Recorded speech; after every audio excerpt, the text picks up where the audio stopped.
Our episodes deal with serious and often distressing incidents. If you feel at any time you need support, please contact your local crisis centre.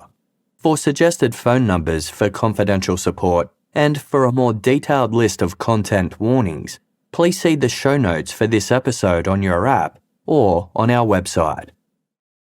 Today's episode involves crimes against children and won't be suitable for all listeners. 30-year-old Leanna Harris was nearing the end of her workday on Wednesday, June 18, 2014, when at 3:16 p.m. she received a text message. It was from her husband, 33-year-old Justin Harris, who went by his middle name of Ross.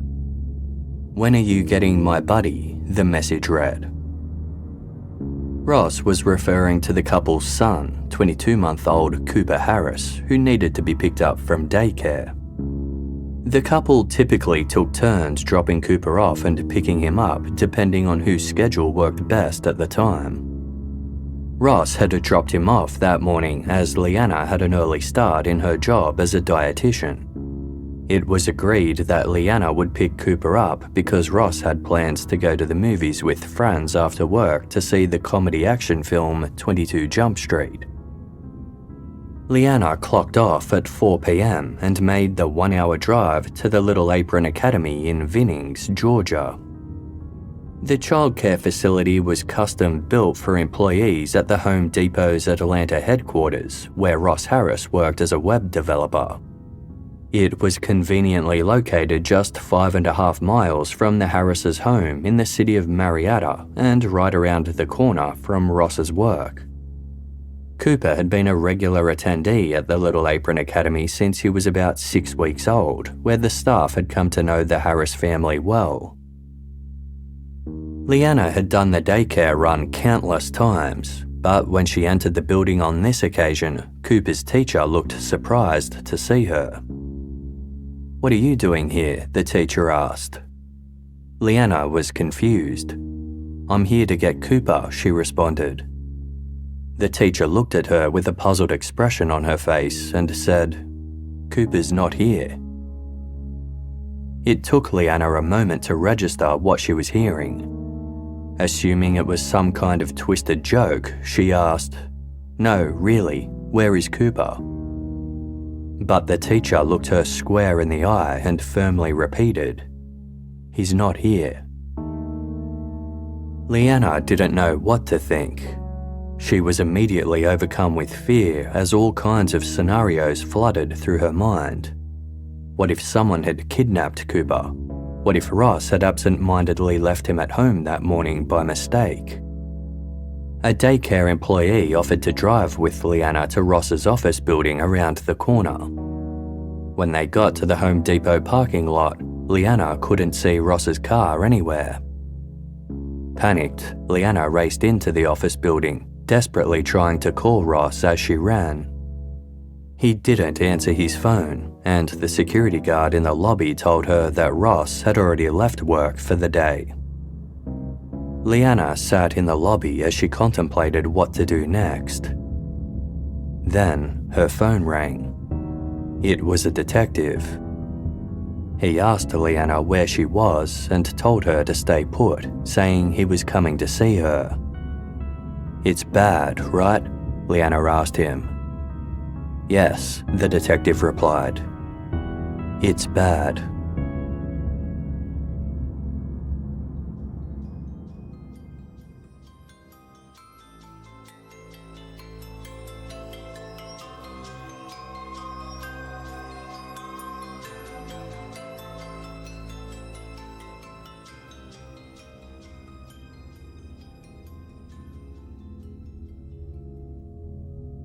Approximately half an hour earlier, at 4:24 p.m, police officers had pulled into the parking lot at the Acres Mill Square shopping centre, roughly 2 miles from the Home Depot headquarters, to find a troubling scene. A silver Hyundai Tucson SUV was parked haphazardly on the curb, with a crowd gathered around looking at something on the pavement. It was the body of 22-month-old Cooper Harris, his skin a bluish green and his veins clearly visible under his pale skin. His father, Ross Harris, was pacing nervously nearby, his cell phone pressed to his ear as a Good Samaritan unsuccessfully attempted CPR on the small boy. "What have I done?" Ross screamed. "What have I done? I killed my son." One of the officers stepped in and took over the resuscitation attempt, but it was clear that Cooper had been deceased for some time. Ross came closer, shrieking hysterically, "Oh my God! Oh my God!" One of the officers asked Ross to get off the phone and show them some ID. He told them to hold on. When they asked him again, he snapped, "Shut the fuck up and hold on. My son just died." This reaction prompted the police to place Ross in handcuffs and put him into the back of a patrol car to ensure he didn't flee the scene. He promised to calm down if they just removed the cuffs, saying, "You have to understand, I'm just really upset." Ross told the police he needed to call the Little Apron Academy before his wife arrived to find Cooper wasn't there. One of the officers asked why she would think her son was there. Ross responded, "Because I was supposed to drop him off this morning and I didn't do a second look in my car and left him in my car while I was at work. I swore I dropped him off. I thought I did." Ross Harris was taken to the police station where he explained to two interviewing detectives that the morning had started out like any other. Cooper had been having trouble sleeping over the past few nights and had woken up early at around 5:15 a.m. Ross got up and brought him into bed with him and Lyanna, where they all snoozed until Lyanna left for work at around 7:15. Ross and Cooper then got up and watched cartoons until it was time to leave for the day. Ross typically dropped Cooper at daycare in time for breakfast, but they were running late, so he decided they'd have a daddy-son meal at the Chick-fil-A restaurant near his work instead. Ross ordered breakfast from there most days, usually from the drive-thru, but every couple of weeks he brought Cooper along with him and they dined in. Ross said that after eating breakfast, he strapped Cooper into his car seat and kissed him like he always did. He then pulled onto Cumberland Parkway and headed towards the Little Apron Academy, but instead of turning left at the upcoming intersection like he was supposed to, he must have continued straight towards his office. Ross said that Cooper didn't make a sound, so he must have fallen asleep, and Ross had completely forgotten he was there. He parked in Home Depot's surface parking lot and proceeded to work a normal 7-hour shift, going out for lunch with some friends before knocking off to go to the movies. Ross admonished himself for not checking the back seat before he went into work that morning. He told the detectives that he knew how dangerous a hot car could be for a small child ever since he'd seen a news report about a man who accidentally did the same thing. That man had since become an advocate for parents to always turn around and double-check the back seat. Ross explained, "I've been doing that because the worst fear for me is to leave my son in a hot car." He said he'd also watched an online video about the dangers of leaving dogs inside hot cars, and it had made him think about how terrible it would be for a child. When asked about his relationship with Lyanna, Ross said it was good, with its typical ups and downs. He said their finances were solid, other than some student debt from their college days. The detectives told Ross that Lyanna had been notified about what happened and was at the station. They needed to go speak with her, and in the meantime, they told Ross he'd be held in a cell. Ross asked why. The detectives explained that because his actions led to Cooper's death, he was going to be charged, most likely with cruelty to a child. Ross seemed shocked. "It was completely unintentional," he stated. "I have no history of child abuse, no history of domestic violence. I have no criminal history. I have no record whatsoever. I've worked in a law enforcement environment. I'm a great father, and I have multiple people who would back that up." Ross wasn't exaggerating. The 33-year-old had a clean background. He'd been raised in the Alabama city of Tuscaloosa, where he'd held various jobs at the University of Alabama before working as a police dispatcher for several years. He'd met Lyanna when he was 23, and the two quickly fell in love and got married. Lyanna was introverted and earnest, whereas Ross was extroverted and outgoing. Together, they brought out the best of each other's personalities. Ross helped to bring Lyanna out of her shell, while Lyanna motivated Ross to reach his potential and encouraged him to go back to school.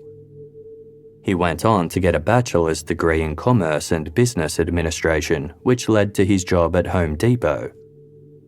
The couple relocated to Atlanta in 2012, where Ross lived an active social life and played guitar in their church band. Life was going well for the couple, but there was just one thing missing. From a very young age, the one thing Lyanna wanted was to be a wife and mother. Likewise, Ross wanted children so badly that his work colleagues even referred to him as soccer dad. After months of trying, in early 2012, the couple got the good news they'd been desperately hoping for. Lyanna was pregnant.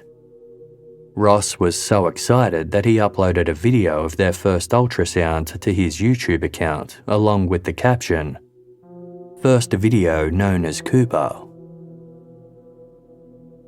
When Cooper was born on Sunday, August 12, 2012, holding him for the first time was the best feeling in the world for Lyanna. As the couple navigated their way through the first few exhausting months of parenting a fussy baby, Lyanna was impressed with how well Ross stepped into his new role. He was a dedicated, hands-on father who never hesitated to get up in the night to put Cooper back to sleep. The father and son developed a special bond, with the young boy's blue eyes lighting up every time Ross walked into the room. Cooper grew to be a happy, smiley, and thriving baby. By the time his second birthday was approaching, he'd developed an adventurous personality and a love for cars of all kinds.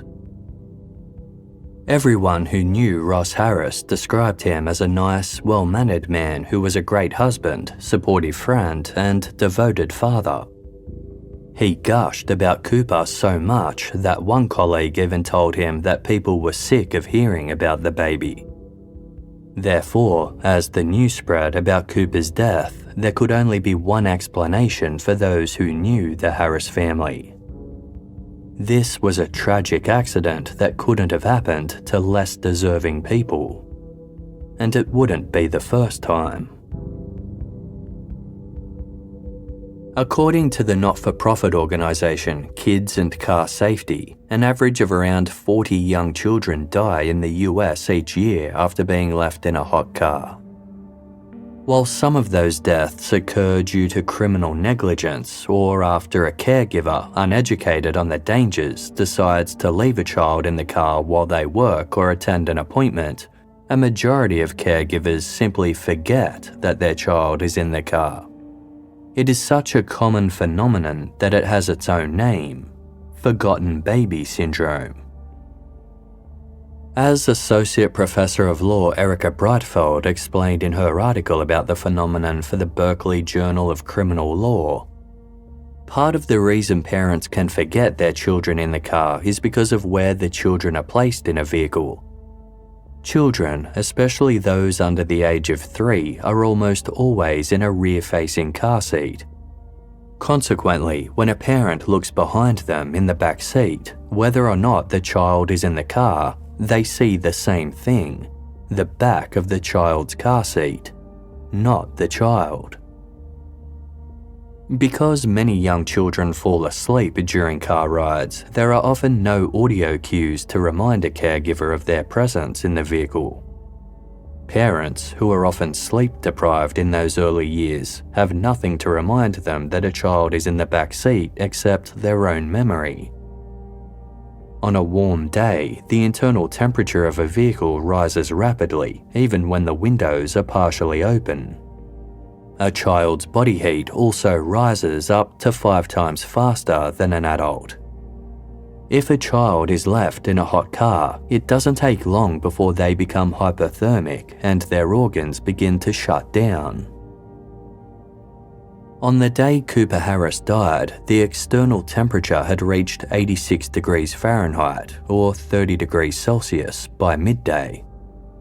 It was estimated that the inside of Ross's vehicle could have reached around 100 degrees Fahrenheit or 38 degrees Celsius by 1 p.m.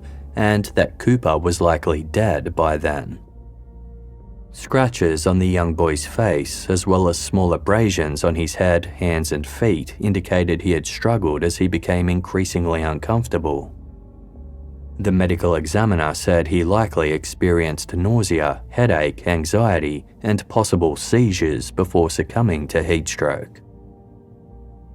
It is a common misconception that only a negligent parent could accidentally leave their child in a hot car.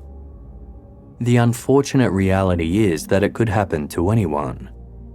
Neurologists who have studied forgotten baby syndrome have found that these incidents typically occur when the brain's prospective memory system, which is responsible for reminding us to do things, goes into conflict with the brain's habit memory system, which is the part of our brain that runs on autopilot.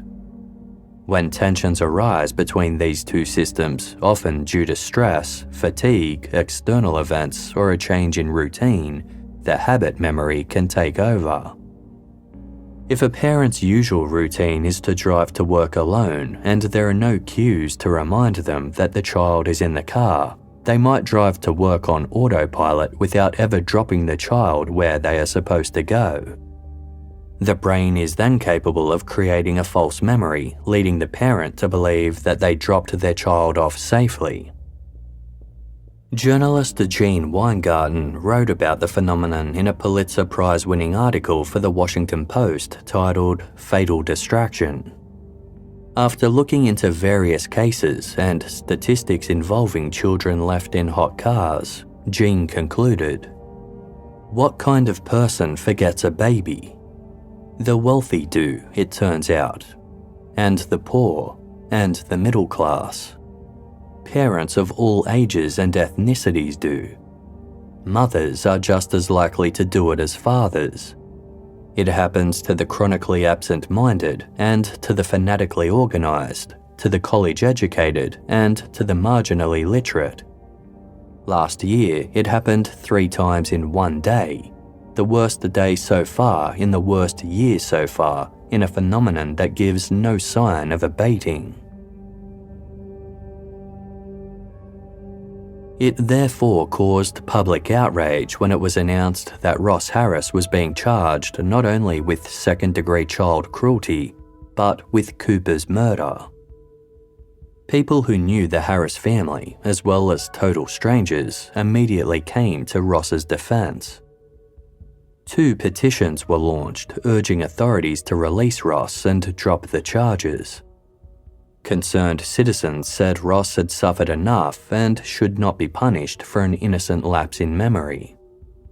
Other parents whose children had died as a result of forgotten baby syndrome also came out in support of Ross, with one of his friends writing on one of the petitions, "Ross is an incredible friend. He's always the first to help when tragedy strikes others, so I'm returning the favour." Another said, "I've known Ross for over 10 years and he is a selfless man who loved people and loved his family more." But from the moment police arrived on the scene outside the Acres Mills Square shopping centre, they didn't feel like this was a typical hot car death. Straight off the bat was the unusual positioning of Cooper's car seat. Unlike most hot car deaths, where the child was in a rear-facing seat either directly behind the driver's seat or passenger seat, Cooper's rear-facing seat was in the middle. This placed him just inches from the driver's seat, right near Ross's elbow. It was hard for the police to imagine that Ross could have looked to his right without seeing him there.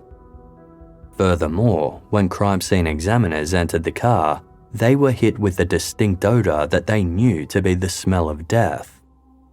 They could also smell Cooper's urine-soaked diaper. It seemed unimaginable that Ross could have driven the 2 miles from his work to Acres Mill Square without noticing the odour and investigating its source. Not only that, but Cooper's autopsy confirmed that he was 33 inches tall. The height limit for his car seat was 30 inches, and by Cooper's age, most parents had already opted to put their children in forward-facing seats. Then there was Ross's reaction at the scene. Passers-by who had seen Ross pull Cooper from his car found it strange that he placed the child's body on the hot pavement and stopped attempting CPR after just a couple of compressions. It seemed even stranger that he walked away from Cooper and immediately got on his cell phone while others stepped in to try and help his son. Curiously, Ross didn't call emergency services, but instead tried calling Cooper's daycare so that they could alert Lyanna. Witnesses and police thought his reaction looked staged. One minute he was shrieking hysterically, the next he was completely calm. While he appeared to be crying, he didn't shed any actual tears. One officer described Ross's behaviour as very random and very odd, while another thought that his yelling seemed monotone and forced. Things just got stranger once Ross was placed in the police car. Despite having found his son dead in a hot car just minutes earlier, Ross immediately started complaining about how hot it was, even though the air conditioning was on. He also complained that the handcuffs were hurting him and asked for them to be released. At no point did he ask to see Cooper or mention him at all. Dashcam footage captured Ross as he alternated between sitting calmly and wailing, "Oh my God, what have I done? My boy, what have I done?" At one point, he looked directly into the camera. Then, on the drive to the police station, Ross engaged in casual chit-chat with the officer who detained him. He asked her how long she had been in law enforcement and made comments about how the handcuffs their department used were different to the ones he had seen while working for the police in Alabama. This casual conversation, coming from a man who had just lost a child under horrific circumstances, made the officer uncomfortable. This erratic behaviour continued once Ross was put into the interrogation room. During the 14-minute wait before the interviewing detectives arrived, video cameras captured Ross sitting calmly. Every now and then, his calm demeanour would give way to a brief moment of dry-eyed crying, wailing, or heavy breathing, interspersed with erratic yells of, "Oh God, my boy, why?" At one point, he started pacing around the room, rubbing his eyes and huffing. One of the detectives who was watching Ross on the camera thought he looked like he was trying to make himself hyperventilate. When Lyanna was taken in to see him, Ross started talking about how scared he was of going to prison. "All I can think about is that jail cell," he said, specifying he was particularly worried about the hard bed and the metal toilet. He also asked what would happen if he lost his job. To the investigators, these seemed like strange concerns for a man who had just lost his son to a slow and painful death. Stranger still, Ross had told Lyanna that when he pulled Cooper from the vehicle, he, quote, dreaded how he would look. Not only did investigators find it concerning that Ross had used the past tense, but Ross told Lyanna that Cooper's eyes had been closed and he looked at peace. First responders at the scene said that Cooper's eyes had actually been open. When Ross was taken to a holding cell after being informed he was being arrested for murder, his cellmate also found his demeanour to be inconsistent with someone who had just lost a child. Instead of seeming sad or upset, he appeared calm and nonchalant. While the members of law enforcement who crossed paths with Ross Harris that day were aware that everyone responds very differently in moments of grief, they all agreed that Ross's reaction was completely out of the norm. Their suspicions only grew after viewing CCTV footage taken from the day Cooper died. The footage from Chick-fil-A showed Ross holding a happy Cooper in his arms as they ordered their breakfast and chatted to the manager. After finishing eating, they then headed to the Home Depot parking lot. Ross claimed that Cooper must have fallen asleep during this drive, but it was only a 4-minute journey, leading some investigators to question the validity of his claim. At 9:24 a.m, the grainy footage captured Ross as he parked his Tucson in a spot in the back corner of the lot, a considerable distance from the security cameras. There was a parked car on one side of his vehicle and a grassy patch on the other. Ross sat in the car for around 30 seconds before walking into his office building carrying a Chick-fil-A cup and his work bag. Throughout the day, various people passed the Tucson without noticing Cooper inside. Then, at 12:42 p.m, almost 3.5 hours into Cooper's ordeal, the CCTV footage captured something unexpected. Ross returned to his car. He opened the front driver's side door and placed something inside before walking back into his office. Curiously, Ross had made no mention of this to the police, despite going into a lot of detail about everything else. When questioned about it, Ross explained that the friends he had gone out for lunch with that day worked around the corner from him. They'd picked him up, which they typically did, and taken him to one of their frequent eateries nearby.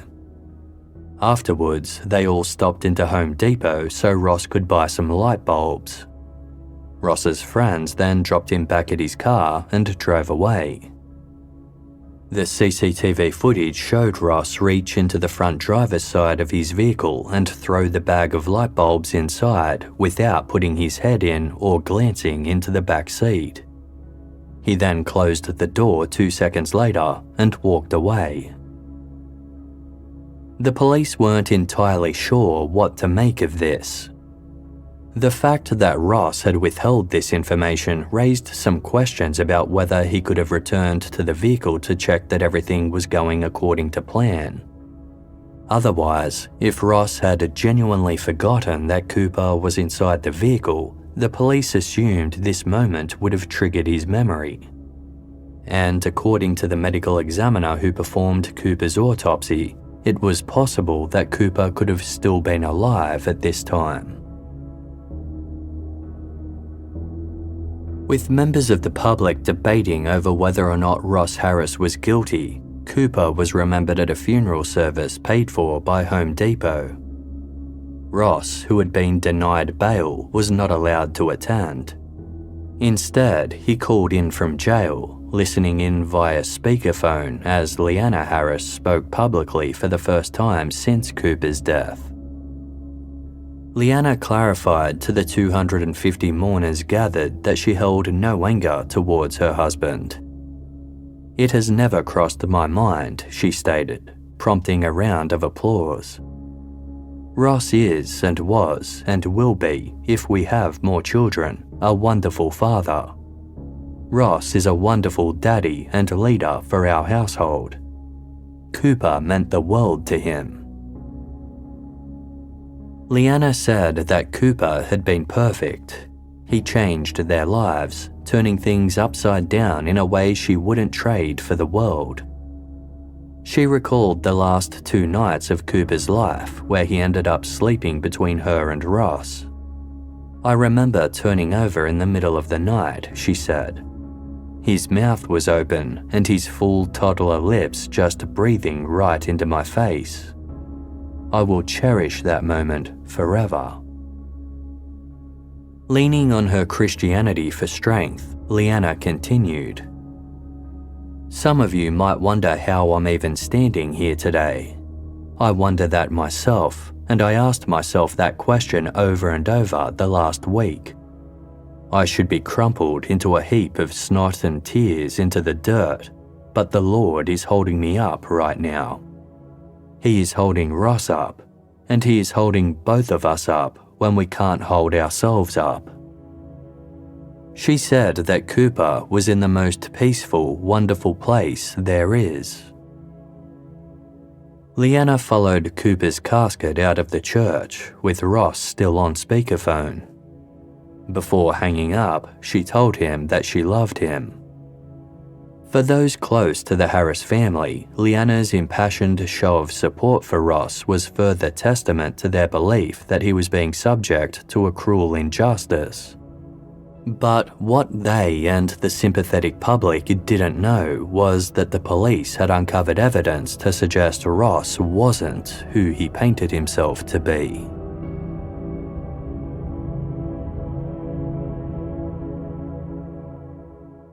When Ross Harris was first taken into custody, the detectives asked him for the passcode to unlock his cell phone.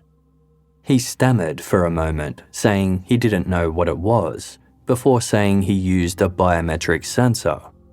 Later in the interview, Ross said the passcode was his and Lyanna's anniversary.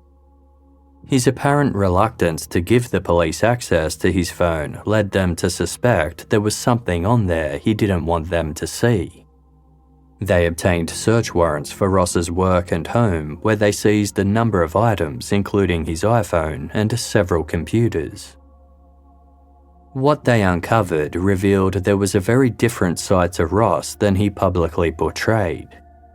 Electronic records revealed that he spent a significant amount of time using Whisper, an anonymous social networking app where users could post content, join interest groups, and send private messages without revealing their identity.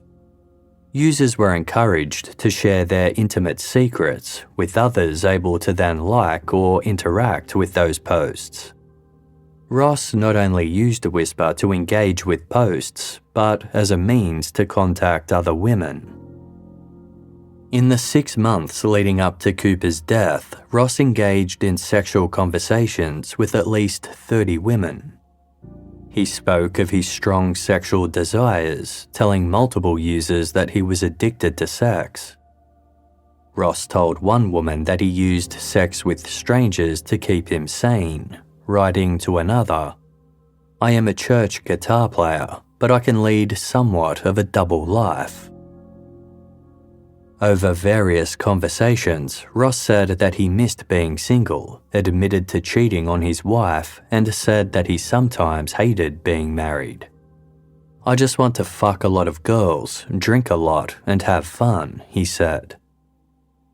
During a conversation on Christmas Day 2013, Ross told one woman that he cheats, quote, "a lot."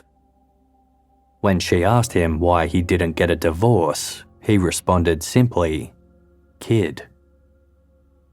At 5:46 on the morning that Cooper died, Ross started his day by exchanging messages with at least 3 other women, one of which involved a conversation about oral sex.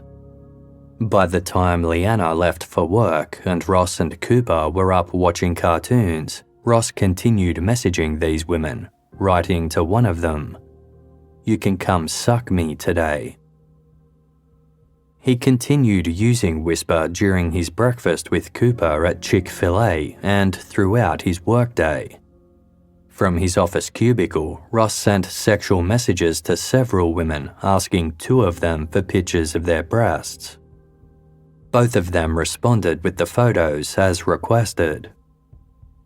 Over the course of an hour, Ross engaged in an intermittent sexual conversation with another woman, and then another, sending her a photo of his erect penis. All up, it turned out that Ross Harris had engaged in sexual conversations with at least 6 women on the day that Cooper died. Police managed to track these women down, as well as several others. After speaking with each of them, the true extent of Ross's so-called double life emerged. In early 2013, Ross started exchanging sexual messages with a 23-year-old college student named Alexandra. He never told her he was married or had a child, only that he had a girlfriend. Shortly after they started chatting online, Ross drove to Alexandra's dorm and took her out to a back road where they engaged in oral sex. They stayed in contact from that point onwards, but didn't meet again, with Ross sending Alexandra a photo of his erect penis just days before Cooper died. In May 2013, Ross started chatting online to an 18-year-old named Janie. They began talking on the phone too, some of their conversations being sexual in nature, and eventually they both admitted they were falling in love. In August 2013, Ross unexpectedly showed up at a place he knew Janie was going to be. They kissed but didn't meet in person again, although they stayed in contact and continued to express their love for one another. During their phone conversations, Janie could sometimes hear Cooper babbling away in the background. She once received a message from Ross that said, "If Cooper wasn't in the picture, I probably would have left my wife by now." That same summer, Ross struck up a conversation with a 19-year-old woman named Jacqueline after she posted on Whisper about seeing the erotic film 50 Shades of Grey, and things immediately turned sexual between them. A few weeks later, Jacqueline went to Ross's house and the two had sex. They didn't meet again, but continued to talk online, with Ross encouraging Jacqueline to meet him for another rendezvous. In February 2014, Ross told Jacqueline that while on vacation, he'd met a man on Whisper and the two had relations. Also in early 2014, Ross started chatting online with a 21-year-old woman named Elizabeth. A few weeks later, they met up in a parking lot and had sex in Ross's vehicle. They met up again in April 2014 and kissed. Ross and Elizabeth stayed in contact for 5 months, during which they racked up over 44 pages of sexually explicit messages, with Ross explaining in graphic detail all of the things he wanted to do to Elizabeth. Ross began communicating with 23-year-old Caitlin in June 2014. Knowing Ross was married, Caitlin once asked him if his conscience ever kicked in, but Ross responded simply, "Nope." On the morning of Wednesday, June 11, 1 week before Cooper died, Ross sent Caitlin a photo of his erect penis, and they discussed the possibility of her coming to his house after Lyanna left for the day. Ross told Caitlin it would be risky, but that as long as they got to have sex, he was, quote, game for risk.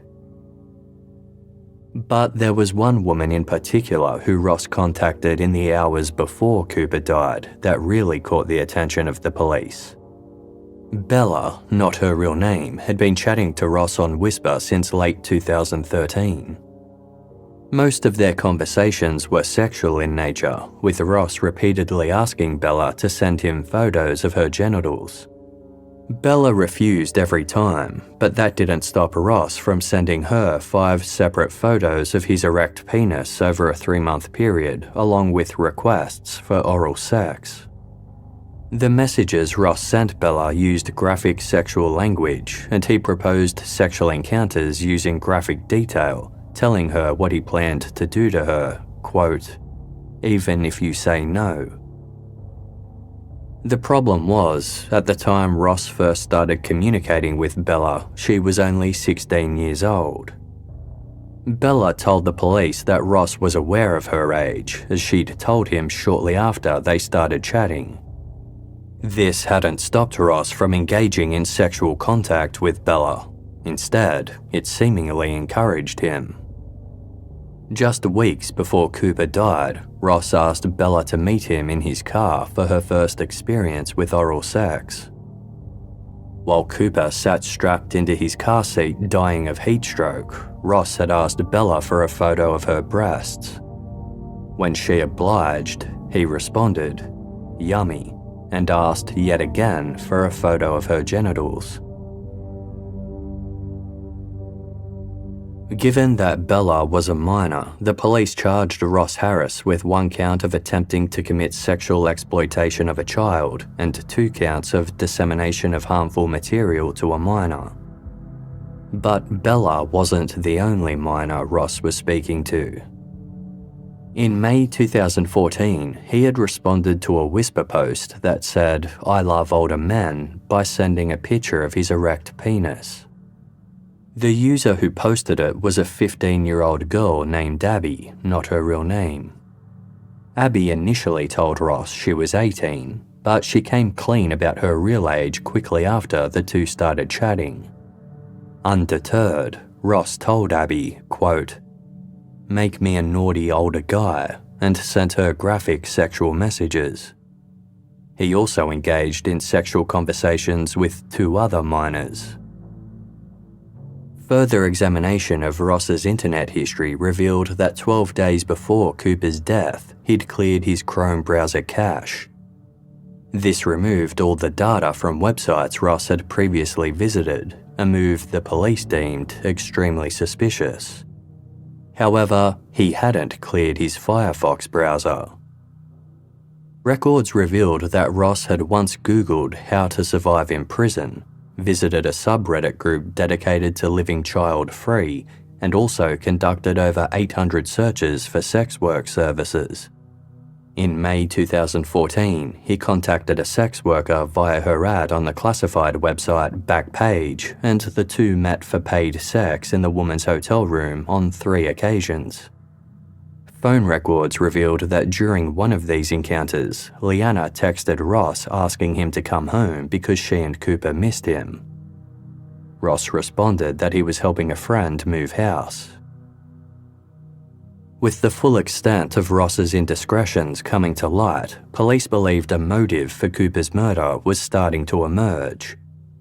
It was apparent that Ross wanted to have sexual relationships with many other women, and his marriage to Lyanna no doubt impeded that goal. But it was something else investigators found in Ross's online history that really solidified this theory.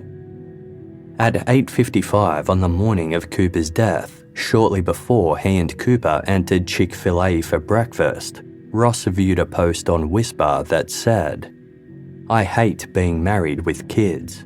The novelty has worn off, and I have nothing to show for it." Ross responded to the post, saying, "I miss having time by myself and going out with friends." The poster replied that she had nothing. All her energy went into being a perfect, underappreciated wife with 2 small kids. While she didn't resent her children, she did resent her husband. At 9:15 a.m., Ross wrote back, "My wife is upset when I want to go out with friends. I love my son and all, but we both need escapes." Just 5 minutes later, Ross left Chick-fil-A, strapped Cooper into his car seat, turned onto Cumberland Parkway, and headed straight to work instead of turning to Cooper's daycare. Ross was all too aware of how dangerous it was to leave a child in a parked car on a hot day. Not only had state childcare officials sent a generic email about it just 2 months earlier, but Ross had told the police about it himself during his interrogation, saying he'd just watched a video clip about it. Ross's internet history confirmed that just 5 days before Cooper died, he watched a video posted by a North Carolina vet named Dr. Ernie Ward, which aimed to raise awareness about the dangers of hot cars for pet owners. With the external temperature at 94 degrees Fahrenheit or 34 degrees Celsius, Dr. Ward sat in his car with a timer and a thermometer and documented his experience for the camera. Even with all of the windows cracked open about 1.5 inches and a breeze blowing outside, it reached 100 degrees Fahrenheit or 37 degrees Celsius inside the vehicle within 10 minutes. Dr. Ward described the heat as stifling and almost unbearable. While he could see the trees arching in the breeze outside, he said he couldn't feel any semblance of that breeze and was starting to wonder if this had been a really bad idea. By the 30-minute mark, the internal temperature had soared to 113 degrees Fahrenheit or 45 degrees Celsius, and Dr. Ward was drenched in sweat. He said that everything in his body was telling him to get out, get out, get out, and that he couldn't imagine how frightening this feeling would be for a helpless dog that had no idea when its owner was coming back. You can make all the excuses you want, Dr. Ward concluded, but those excuses are meaningless unless you have sat in that car during that time. The circumstantial evidence against Ross Harris was stacking up. Investigators had pieced together an image of a man who was unsatisfied in his marriage, yet felt compelled to stay because of his child. They believed Ross wanted to pursue his so-called double life without the burden of a wife or child, and he therefore staged Cooper's accidental death to rid himself of these burdens. It seemed almost impossible for them to believe that Ross could have forgotten about Cooper almost immediately after placing him in the car, especially given the close proximity of Cooper's head in relation to the driver's seat. It seemed equally implausible that Cooper had fallen asleep within just a couple of minutes. And even if Ross had genuinely forgotten about Cooper, he had several opportunities throughout his 7-hour workday to be reminded of the forgotten daycare drop-off. Not only did Ross physically return to the car after lunch, but he also texted Lyanna about who was picking Cooper up. Investigators felt confident they had enough circumstantial evidence to secure a conviction against Ross Harris. There was just one problem. Staff at Cooper's daycare told the police that when Leanna Harris had arrived at the centre on the afternoon of Wednesday, June 18, 2014, to discover that Cooper wasn't there, one of the first things she said was, "Ross must have left him in the car. There's no other explanation." The staff had tried to reassure Lyanna there could be many reasons why Ross hadn't dropped Cooper off that morning, but Lyanna apparently insisted that he'd been left in the vehicle. When detectives then arrived at the lobby of Ross's office building to break the news to Lyanna about what had happened, her reaction surprised them. They'd been expecting to find an emotional wreck, but Lyanna had calmly followed them outside of the lobby as she sipped a coffee. A recorded conversation captured one of the detectives as he told Lyanna, "There's really no easy way to tell you this. Your child is deceased. I'm very sorry to have to tell you that."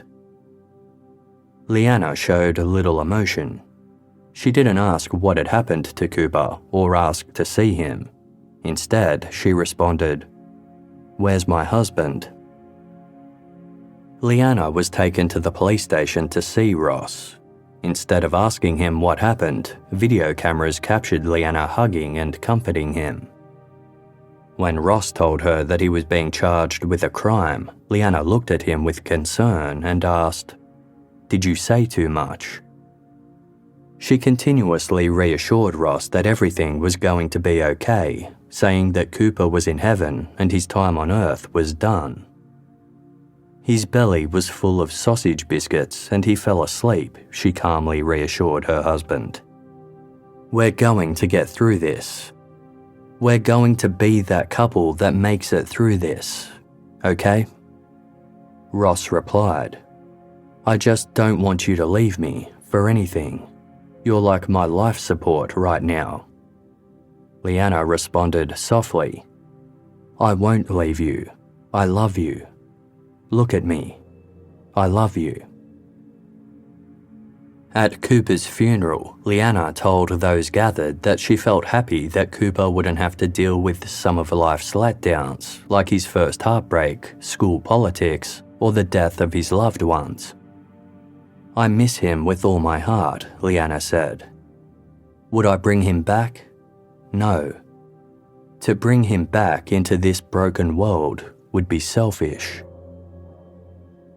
When police had asked Lyanna about her marriage, she said she and Ross sometimes felt financially stressed. A search of the couple's financial records revealed they had student loans, car loans, and about $4,000 of credit card debt. Text messages between the two also indicated that Lyanna was unhappy about some purchases Ross had recently made. This made the police all the more suspicious when it was revealed that the Harrises had 2 life insurance policies for Cooper. The first was a $2,000 policy through Home Depot, and the second, purchased in November 2012, was for $25,000. Electronic records revealed it wasn't just Ross who had searched online for information about hot car deaths, but Lyanna had too. Rumours started circulating about the possibility that Ross and Lyanna had conspired in Cooper's death for financial gain. By the time the evidence was laid out during a 3-hour probable cause hearing 15 days after Cooper's death, the public opinion on both Ross and Leanna Harris had shifted greatly. Although police made it clear that no charges were being filed against Lyanna, social media went into overdrive, with an article in the Atlanta Journal-Constitution reporting, based on her own, sometimes confounding words, along with evidence disclosed at her spouse's explosive probable cause hearing Thursday, many are wondering whether there's another side to Leanna Harris. Leanna Harris needs to be arrested, one woman wrote on Twitter. She is as guilty as he is. Another wrote, look at those 2 twisted demons Cooper had for parents. God will get you and you will pay. Where are your tears, you scumbag? Someone commented to Ross on a YouTube clip of Cooper, I hope you and your ugly cud-chewing cow wife burn in hell for murdering this baby. Another wrote to Lyanna, I hope you and your husband rot in hell. I hope Cooper's screams haunt you until you finally cave and admit what you did. The public allegations took a massive toll on Lyanna. Not only was she still coming to terms with the loss of her son, she was humiliated to find out about Ross's infidelity. Lyanna claimed she knew nothing about her husband's online or real-world affairs. She was aware that Ross had struggled with a pornography addiction back in 2008, and she'd once found a message on his phone asking a woman for pictures of her breasts. The two had sought help for these issues together, speaking with their pastor and going to couples therapy for a while. Then, in around December 2012, Lyanna caught Ross watching pornography again, and a few months later, she saw a suspicious text on his phone. They'd resumed therapy until things felt back on track. As far as Lyanna was concerned, at the time of Cooper's death, Ross had all of these issues under control. She had no idea his behaviour had ever extended to full-blown infidelity, and had she known, she would have sought a divorce. Lyanna was also adamant that she had nothing to do with Cooper's death. She later explained to ABC's 2020 program that she could understand why people might have thought her seemingly emotionless behaviour was suspicious, because she couldn't quite understand it herself. There's no way for someone to know how they would react, she explained. Nothing about it felt real. Nothing about it felt like it was happening. It just felt like a bad dream. Lyanna explained that she had warmly embraced Ross at the police station because it never crossed her mind that he could have killed Cooper on purpose. She hadn't felt any anger towards him at that moment because she knew it was an accident and her priority was to provide him with support. She only asked Ross if he said too much to the police because she knew his personality and he, quote, doesn't shut up. All she could think was, what could Ross have possibly said to make the police think that he had left Cooper in the car on purpose?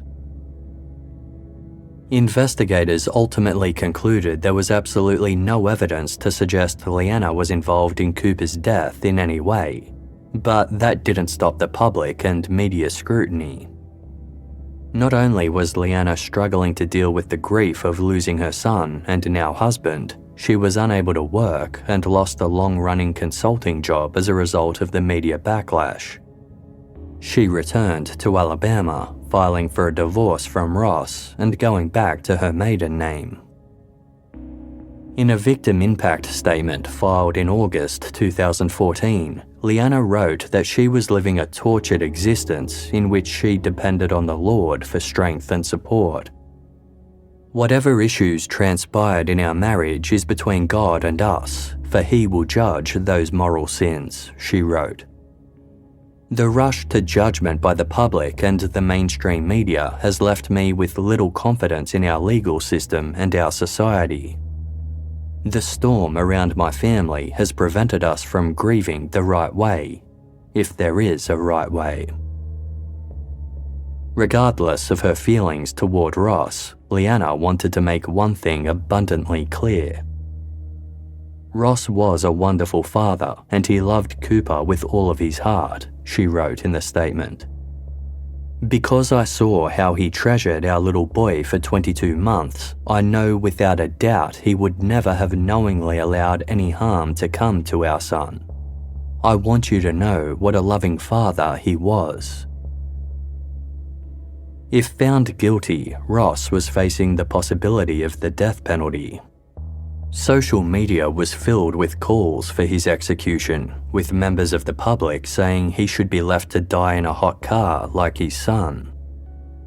For Ross's supporters, the revelations that had emerged at the probable cause hearing left them in a state of shock. The Ross presented in the police testimony was nothing like the Ross they knew. Many of them stuck by him regardless, adopting the tagline, "We're pro-Ross because we know Ross."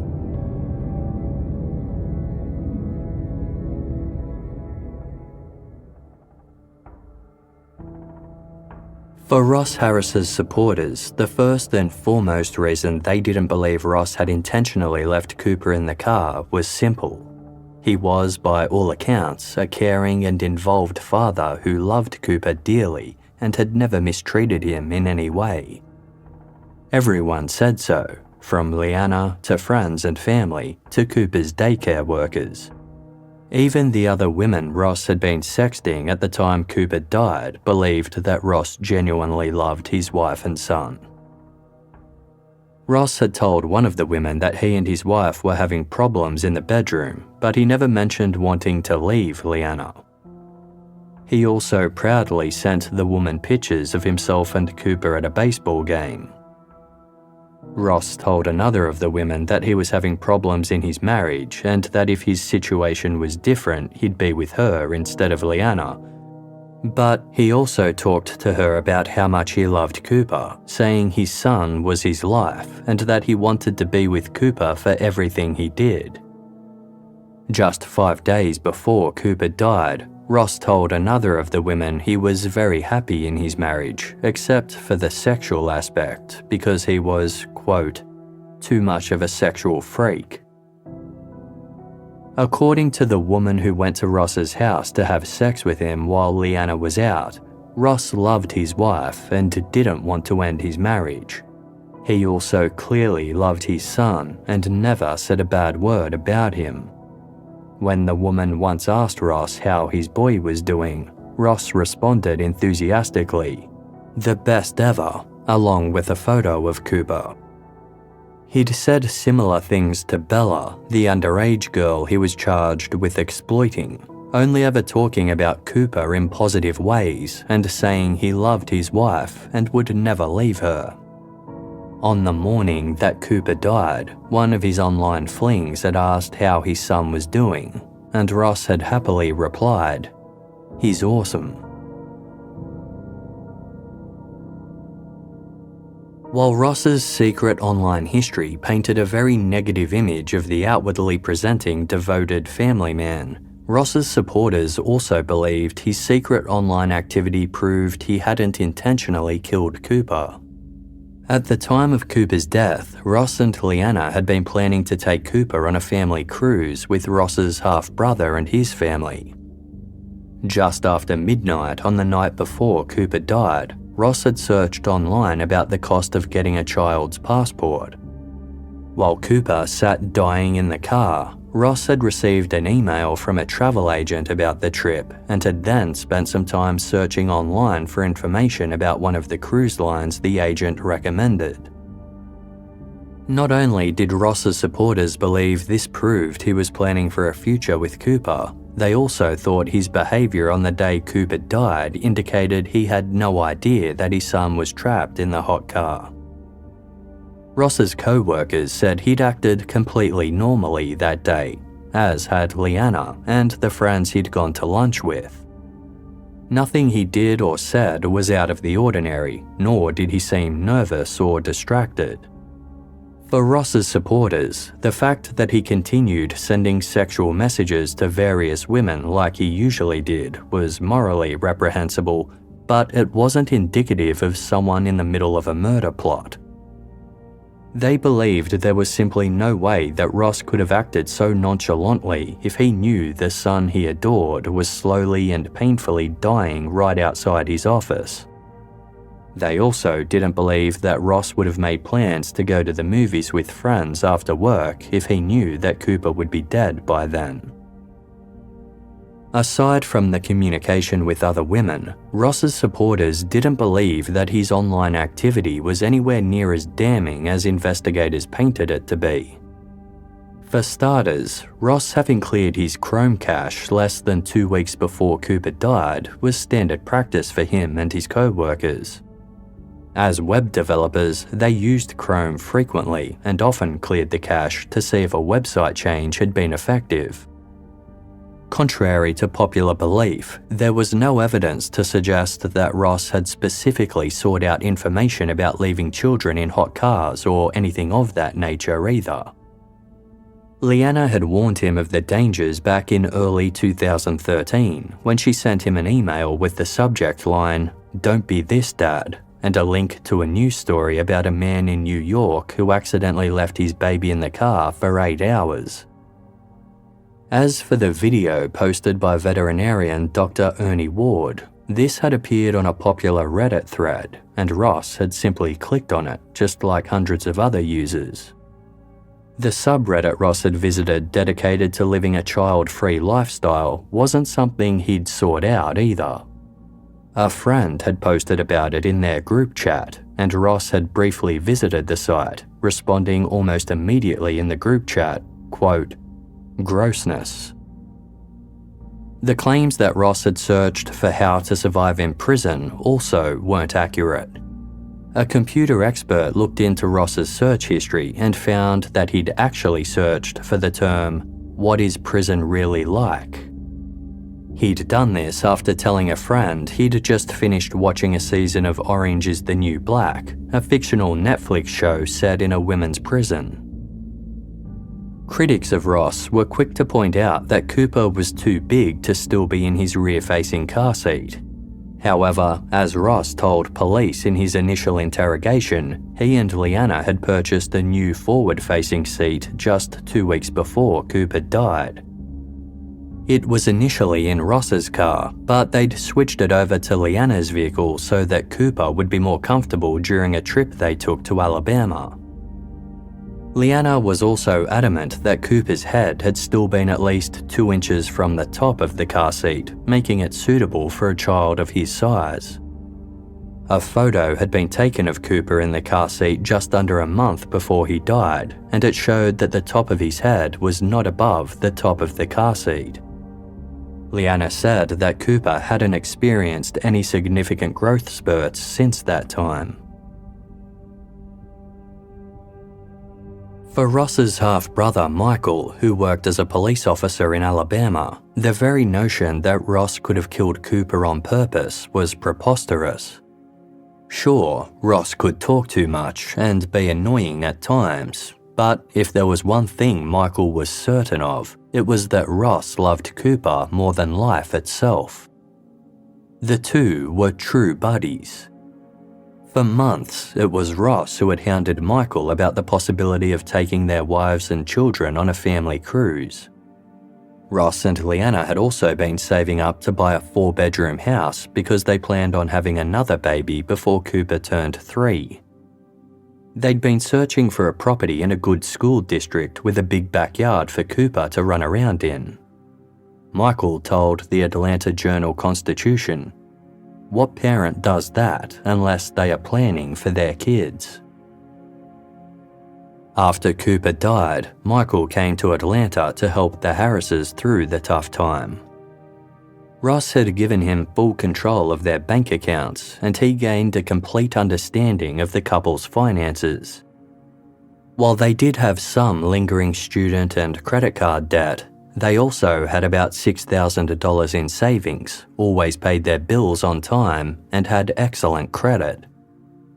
Michael told the Atlanta Journal-Constitution, "To say they were in financial trouble is just crazy." As for the suggestion that Ross could have killed Cooper to benefit from his life insurance policy, Michael said, "To think that he killed Cooper for $27,000 is a joke." By the time Ross Harris's murder trial was scheduled to go ahead, it had to be moved 300 miles to Brunswick, Georgia, due to the intense local publicity surrounding the case. It took a further 9.5 days for the courts to carefully select the jury, with the trial finally commencing in October 2016, just over 2.5 years after Cooper died. All up, Ross Harris faced 8 charges in relation to malice murder, felony murder, cruelty to children, sexual exploitation of children, and dissemination of harmful materials to minors. Reporters swarmed around the courthouse, with viewers from all over the country tuning in to watch the televised livestream of the proceedings. The prosecution's argument was straightforward. They described Ross as being obsessed with his sexual activities and online interactions to a point that he was prepared to take risk after risk. He intentionally and maliciously left Cooper to die in the car so he could free himself from his self-imposed prison and pursue his double life. By removing their child from the equation, the prosecution said Ross hoped to then divorce Lyanna and achieve his dreams of having sexual relationships with the women he met online. They presented evidence to support their belief that there was no way Ross could have forgotten about Cooper's presence during the 4-minute drive to his work from Chick-fil-A. To get from Chick-fil-A to Ross's office, he had to turn right out of the restaurant and onto a side road. Then, he had to turn right onto Cumberland Parkway, cross through 2 lanes to get to the left turn lane, make a U-turn, and then continue straight.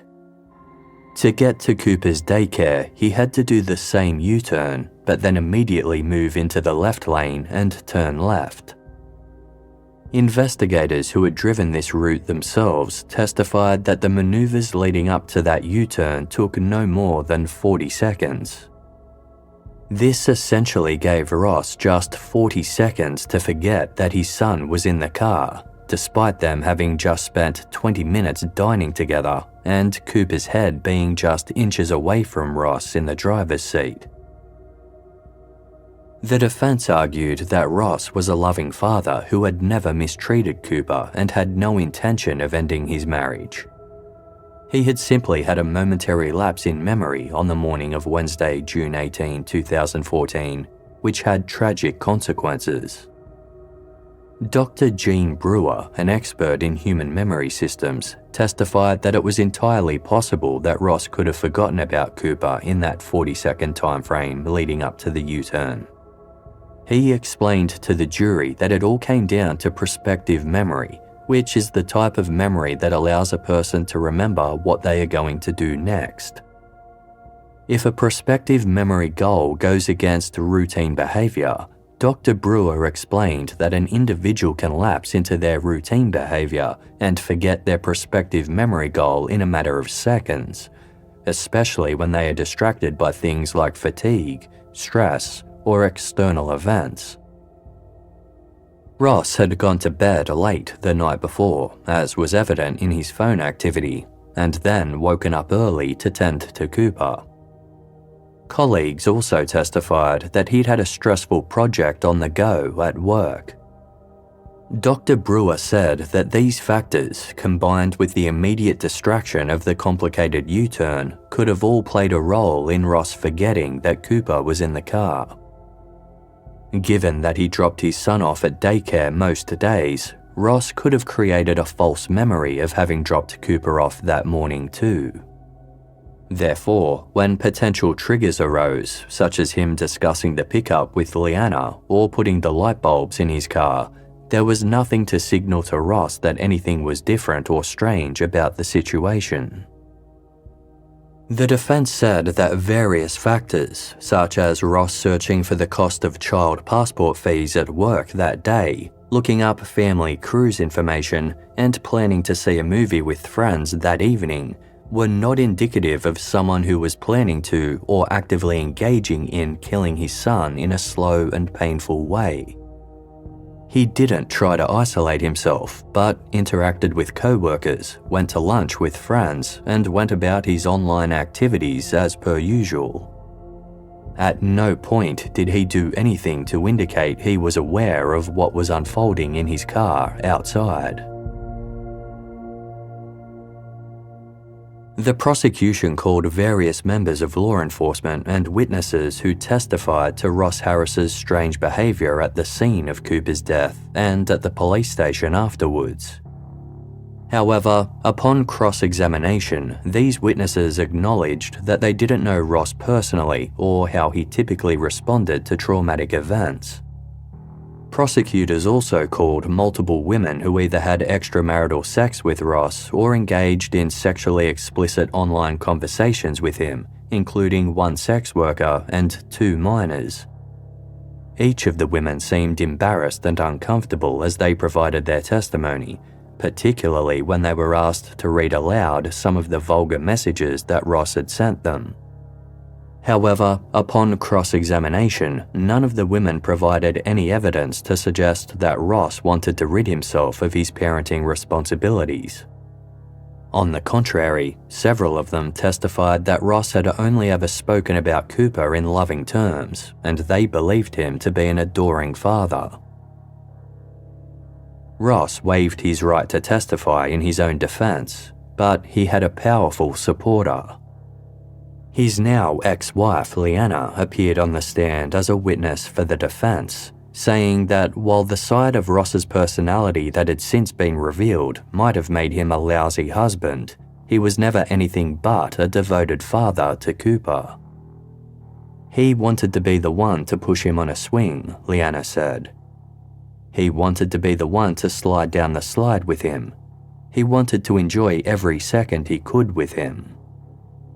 The defense asked Lyanna if Ross loved his little boy. Yes, he did, she replied. Very much. Asked how she felt about her ex-husband now, Lyanna looked right at Ross as she said, "He ruined my life. He destroyed my life. I'm humiliated. I may never trust anybody again. If I never see him again after this day, that's fine." By the time closing arguments were delivered, the media had run wild with stories about Ross Harris's secret sex life. The prosecution told the jury that Ross had closed the door on Cooper's life because of his own selfishness. This isn't a case about an adult hating a child, they said. It's just that Ross loved himself and his other obsession more than that little boy. The trial ran for 26 days, with over 70 witnesses providing testimony and 1,200 pieces of evidence being presented before the jury was left to deliberate. It had been a difficult and emotionally charged time for the jury members. Throughout the trial, they'd been shown upwards of 70 photographs of Cooper and Ross spending good times together, and multiple home videos that showed Cooper happily interacting with his parents. Some of the footage provoked their smiles and laughter, while others held back tears. The jury deliberated for 3.5 days before delivering the verdict. For the malicious murder of Cooper, as well as the remaining charges against him, Ross Harris was found guilty on all 8 counts. Ross showed little emotion as the verdict was delivered, but as the news spread, public reaction was mixed. Some felt the evidence presented had worked in Ross's favour and were genuinely shocked to find that he'd been found guilty. Others were vindicated in their belief that Ross had been guilty all along, with one official telling reporters outside court, "I believe categorically and unequivocally that justice has been served here today." Ross Harris was sentenced to life in prison without the possibility of parole for malice murder, and consecutive sentences of 20 years for first-degree child cruelty, 10 years for attempt to commit sexual exploitation of a child, and 1 year for each count of dissemination of harmful material to a minor. Lyanna was devastated. Airing her opinion in a Facebook post, she wrote, "For those of you who want to know if I am okay, the answer is no. I have not been okay since the moment I was told my son was dead. I have not been okay since the moment my life was put on this path that has led to Ross being found guilty of maliciously murdering our child. So now you may be saying justice has been served, and you are allowed your right to that opinion. But guess what? You can convict every parent that this has ever happened to, and I can promise you 2 things. Number 1, it will never bring our children back, and number 2, it will not prevent this from happening in the future." Next summer, as this begins to happen over and over again, ask yourself, what can be done? The problem is not the parent. The problem is a society that refuses to believe this can happen to them. Wake up, accept it, and by accepting it, you will be protecting your child. Ross Harris's guilty verdict sparked debate among legal circles. Regardless of personal opinion, many felt uneasy about the way the prosecution handled the case. Questions were raised about why the evidence of Ross's extramarital affairs, inappropriate communications with minors, and his hiring of a sex worker were allowed to be presented at a trial for the murder of a child. Prosecutors had even presented the jury with 9 enlarged photos of Ross's erect penis as proof of the sexual images he had sent to various women. While many felt this did a good job at tarnishing Ross's character, it did little to prove he was a killer. As far as Ross's legal team was concerned, the evidence of Ross's deviant sexual behaviour should never have been allowed to be presented to the jury in the first place. Not only did they believe it was highly prejudicial and therefore made it impossible for Ross to have received a fair trial, but it didn't do anything to prove that Ross had intentionally killed his son. In January 2017, they filed a motion for a retrial, but their request was denied. In January 2022, Ross was permitted to appeal his case to the Georgia Supreme Court. His legal team argued before the panel of 9 judges that the trial court abused its discretion by admitting the extensive evidence of Ross's extramarital activities, specifically his lewd exchanges with minors, his decision to hire a sex worker, and the photos of his penis. The prosecution told the court it was necessary to present this information as it was intrinsic to some of the charges against Ross, and it also helped establish their theory about his motive for killing Cooper. For example, his hiring a sex worker in May 2014 showed where his priorities lay and how his behaviour was escalating in the lead-up to Cooper's death. The Supreme Court handed down a 155-page report examining the case against Ross Harris in detail. The report pointed out that a man doesn't typically enhance his ability to pursue sexual relationships with women by killing his young child. Furthermore, when a married man wants to pursue a relationship with other women, he typically does so by cheating, getting a divorce, or in criminal situations, by murdering his partner, not his child. The report stated that there was no evidence that Ross viewed Cooper as an obstacle to his sexual conquests, and therefore Ross's obsession with having sexual liaisons with many women lacked a logical and necessary link to the alleged crimes against Cooper.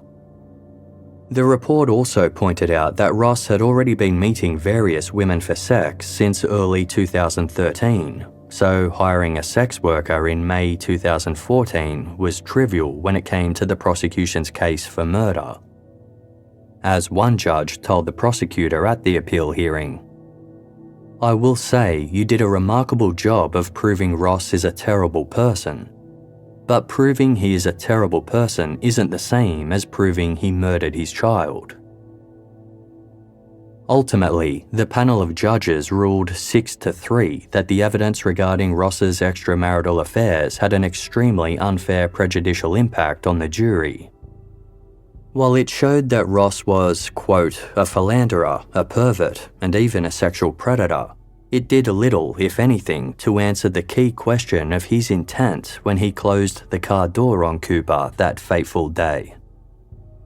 The Supreme Court upheld Ross's conviction for sexual exploitation of children, a felony crime for which he had been sentenced to 10 years in prison, as well as the 2 misdemeanor counts of dissemination of harmful material to a minor, each of which came with a 1-year custodial sentence.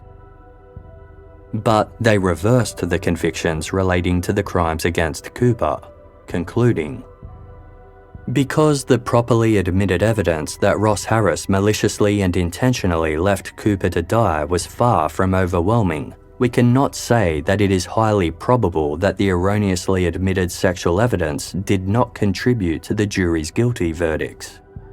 We cannot say for sure what was going through Ross's mind when he shut the Tucson's door on the morning of June 18, 2014 and sealed Cooper's fate. We do not know whether he planned and executed the horrific murder of his 22-month-old son by leaving him to suffer and slowly die in a hot vehicle, or rather, if he made a tragic, fatal mistake by forgetting that the child, whom by almost all accounts he loved and cherished, was in the backseat. While Ross Harris continued to serve the remaining 4 years of his sentence for the crimes against a minor, the county district attorney began a thorough review of his case file in preparation for a retrial for Cooper's murder. Then in May 2023, the DA's office made a shocking announcement. They released a statement that read, "Crucial motive evidence that was admitted at the first trial in 2016 is no longer available to the state due to the majority decision of the Supreme Court. Therefore, after much thought and deliberation, we have made the difficult decision to not retry Justin Ross Harris on the reversed counts of the indictment. Cooper will always be remembered by this office and those who fought for him." This meant that Ross just had to see out the remainder of his sentence for the crimes against a minor and would face no further action for his role in Cooper's death. For Lyanna, this was very welcome news. Despite everything she'd been through, she was still unwavering in her belief that Ross did not intend to kill Cooper. Lyanna hoped that the charges being dismissed would help change the way her son was remembered. In a statement released by her lawyer, Lyanna reiterated that Cooper was wanted, loved, and missed every single day. While this will not change anything about my day-to-day life, I do hope it shows people what those closest to the case have been saying from the beginning, Lyanna said. Ross was a loving and proud father to Cooper. At the same time, Ross was being a terrible husband. These two things can and did exist at the same time. Changing the narrative surrounding Cooper's death had always been of utmost importance to Lyanna, who still couldn't bring herself to wash the cup that Cooper last drank from on the morning that he died. She felt very strongly that he deserved to have a better legacy than the boy whose father intended to kill him. Lyanna told 2020 that someone once left a card on Cooper's grave that said, "I'm sorry that you weren't loved in this life, Cooper. If you had been my son, I would have loved you." This broke Lyanna's heart. "It's hard enough to lose your child," she said. "But then to have people think that you didn't love him and that you didn't want him, that's something that should never have been added to the equation of having to bury your baby." In the years since Cooper died, dozens of American children had continued to die in the same way every year. Lyanna felt very strongly that wasting precious resources prosecuting the parents of these tragic accidents was not the answer. She urged legislators to instead put money into developing new laws that would require all child car seats to be equipped with alarms, like was already being done in other countries. As Associate Professor of Law Erica Breitfeld explained in her article about forgotten baby syndrome for the Berkeley Journal of Criminal Law, the market is not short on devices and initiatives that parents can use to remind them of their baby in the car. But interestingly, none of these products are what parents think about when they are preparing for the child's arrival. Hence, these products remain unknown to most parents. Further, parents who are aware of these products think they have no need for them because they believe, incorrectly, that they could never forget their child in the car. This is why the prosecuting attorneys, through community prosecution, must educate the community and shape awareness about the risk all parents face. Car safety officials recommend various ways that parents can protect their children against forgotten baby syndrome. 1. Set up an agreement with your childcare provider to have them notify you if your child doesn't arrive at their usual drop-off time. 2. Set a reminder on your phone to check in with your partner to make sure they have dropped the child off. 3. Create a visual reminder for yourself by placing your child's bag, jacket or hat on the front passenger seat, or force yourself to go to the back seat by placing your own bag, lunch or laptop there every day.